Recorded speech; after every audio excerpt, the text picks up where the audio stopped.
بسم اللہ الرحمن الرحیم، السلام علیکم ورحمۃ اللہ وبرکاتہ۔ اللہ تبارک و تعالیٰ نے قرآن کریم میں ارشاد فرمایا، ان الشرک لظلم عظیم۔ شرک جو ہے وہ ایک بدترین شکل ہے ظلم کی، اور یہ اللہ کے اعوذ باللہ اللہ پر ظلم ہے۔ اور اللہ تبارک و تعالیٰ نے فرمایا کہ میں اگر قیامت میں چاہوں تو جس گناہ کو چاہوں معاف فرما دوں، لیکن شرک معاف نہیں کروں گا۔ سو دنیا میں اللہ تبارک و تعالیٰ نے بے شمار مخلوق بنائی ہے۔ سو مخلوق دو قسم کی بن گئی، ایک وہ جس کو لوگوں نے اللہ کے ساتھ شریک بنا لیا، یعنی بت ہیں، چاند، ستارے، سورج، جانور، بعض انسان، ان کو لوگوں نے اللہ کے ساتھ شریک ٹھہرایا اس کی عبادت کے اندر۔ انہوں نے یہ یقین کیا کہ یہ اللہ کا حصہ ہیں، اللہ کے بیٹے ہیں، اللہ کی بیٹیاں ہیں، اللہ تک پہنچانے کا ذریعہ ہیں۔ تو یہ جو لوگ ہیں اور جن چیزوں کو انہوں نے اللہ کے ساتھ شریک کیا ہوا ہے، یہ اللہ تبارک و تعالیٰ نے ان کو کنڈیم کیا، ان کے لیے دردناک عذاب رکھا ہے۔ قرآن کریم کے اندر اللہ نے ہر جگہ ان کی مذمت کی ہے، اور اللہ تبارک و تعالیٰ ان چیزوں سے نفرت فرماتے ہیں۔ دوسری طرف وہ اللہ تبارک و تعالیٰ کی مخلوق ہے جن کو انبیاء، اولیاء، صالحین، شہداء، صدیقین یہ کہا جاتا ہے۔ اللہ تبارک و تعالیٰ ان سے بڑی محبت فرماتے ہیں، اور ہمیں حکم فرماتے ہیں اللہ تبارک و تعالیٰ کہ یہ ہر نماز میں کہو صراط الذین انعمت علیہم، اے اللہ ہمیں اس رستے پہ چلا جس رستے پر وہ لوگ چلے جن پر تیرا انعام ہوا۔ تو اللہ تبارک و تعالیٰ ہمیں حکم فرماتے ہیں کہ ان لوگوں کے ساتھ کنیکشن کی دعا مانگا کرو، یہ اللہ کے پسندیدہ لوگ ہیں۔ ان کے بارے میں اللہ نے فرمایا وَلَكُمْ فِيهَا مَا تَشْتَهِي أَنفُسُكُمْ وَلَكُمْ فِيهَا مَا تَدَّعُونَ، کہ تم کو جنت کا وعدہ کر لیا گیا ہے، اب وہاں پر جو کچھ مانگو گے تمہیں ملے گا۔ یعنی یہ اللہ کے وہ پسندیدہ لوگ ہیں کہ جنت میں ان کی خواہشیں اللہ تبارک و تعالیٰ پوری فرمائیں گے، اور ان سے وعدہ کر لیا گیا۔ تو وہ جو کفار اور مشرکین جن کو وہ اللہ کے ساتھ اس کی عبادت میں شرک کرتے ہیں، جن کو وہ اپنا حاجت روا مانتے ہیں، ان کا وسیلہ بنانا یہ شرک ہے۔ یعنی بت ہیں، سورج، چاند، ستارے، آگ، جانور، انسان، یہ اللہ کے ساتھ عبادت میں شرک کرنا یا ان کو اللہ کی جگہ پر حاجت روا ماننا، یہ یاد رکھ، یا اللہ تک پہنچانے کا ذریعہ ماننا، یہ سب شرک کی شکلیں ہیں، اور اللہ ان کی مذمت کرتا ہے۔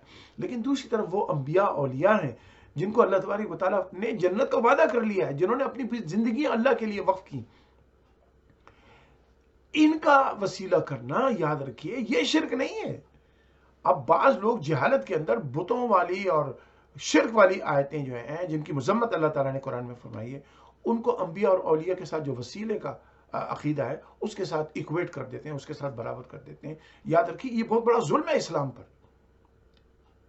اللہ تبارک و تعالیٰ سے جب ہم مانگتے اللہ سے ہیں، یاد رکھیے مانگتے کسی سے نہیں ہے، ہم مانگتے اللہ سے ہیں۔ رب اللہ ہی ہے، خالق اللہ ہی ہے، مالک اللہ ہی ہے، رازق اللہ ہی ہے، ہم اسی سے مانگتے ہیں۔ لیکن ہم مشرکوں اور کافروں کے طریقے پہ چل کر بتوں کے ذریعے اللہ تک پہنچنا، یا اللہ کے سے زیادہ کسی کو اس کی عبادت میں شریک کرنا یا اس کے ساتھ ایسوسیٹ کرنا، جیسے اللہ کا بیٹا، اللہ کی بیٹیاں، اس قسم کا کانسیپٹ، وہ طریقہ تو اللہ تک پہنچنے کا نہیں ہے، وہ تو مردود طریقہ ہے۔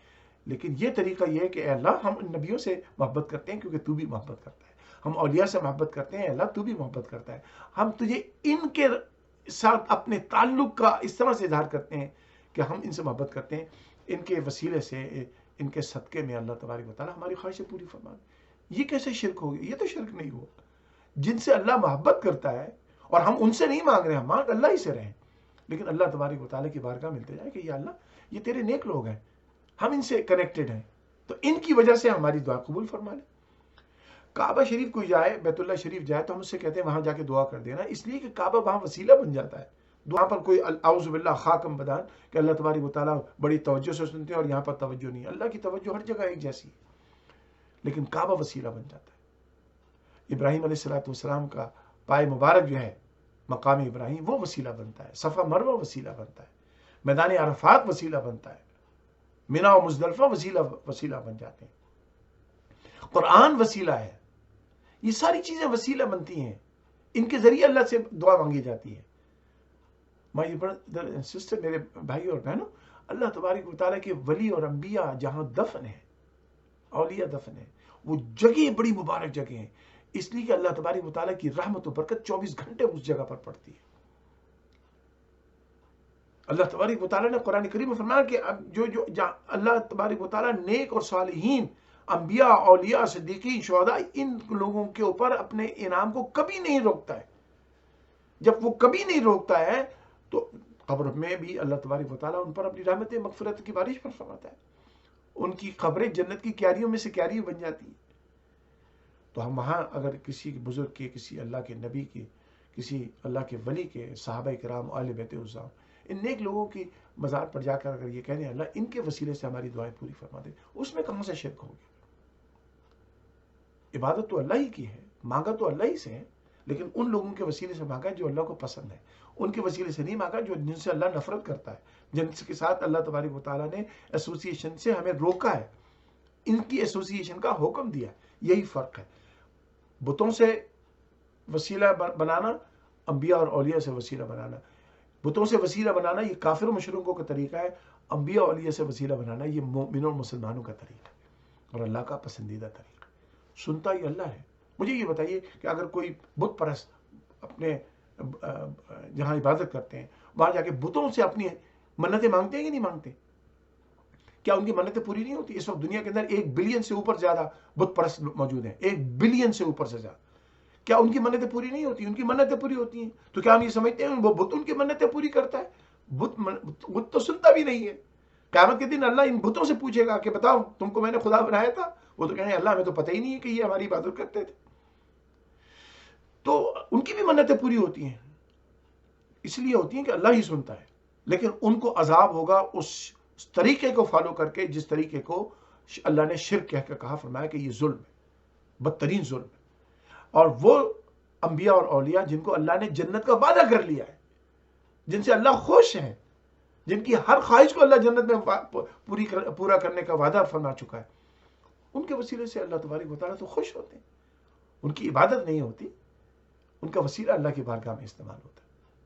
اگر بغیر وسیلے کے بھی اللہ سے مانگے، سنتا تو اللہ ہے۔ بت پرست کی بات بھی اللہ ہی سنتا ہے، توحید کرنے والے کی بات بھی اللہ ہی سنتا ہے، ساری کائنات کی حاجتیں اللہ ہی پوری کرتا ہے، کوئی نہیں کرتا ہے، سنتا اللہ ہے۔ اب ایک طریقہ غلط ہے وہ شرک والا، اور ایک طریقہ ہے صالحین کے ساتھ کنیکٹ ہونے والا، جس کا قرآن میں حکم ہے کہ ان کے رستے پہ چلو، ان سے تعلق پیدا کرو، ان کے ساتھ ایسوسیٹ ہو جاؤ، مع الصادقین، ان کے ساتھ جڑ جاؤ۔ جب آپ ان کے ساتھ جڑ گئے تو اللہ سے کہا اللہ ہم ان سے جڑے ہوئے، اب ان کے ساتھ اب جڑے تو ہماری حاجتیں بھی تیری بارگاہ میں، ان کی دوستی کے صدقے میں ہمیں عطا فرما۔ یہ کہاں سے شرک ہو گیا؟ وہ لوگ بڑا ظلم کرتے ہیں جو بتوں والی آیتیں، شرک کی مذمت والی آیتیں انبیاء اور اولیاء کے ساتھ وسیلے کو ایکویٹ کر دیتے ہیں، برابر کر دیتے ہیں۔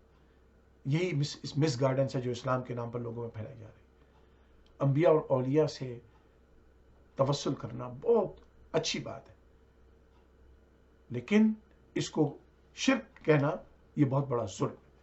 اللہ تبارک و تعالی ہمیں دین کی سمجھ عطا فرمائے، اور اللہ تبارک و تعالی ہمیں اپنی توحید خالص پر قائم و دائم فرمائے، ہمارا خاتمہ ایمان اور اسلام پر فرمائے، اور ہمیں نیک اور سارے لوگوں کا قیامت کے دن جنت کے اندر بھی ہمارا ان کا ساتھ عطا فرمائے۔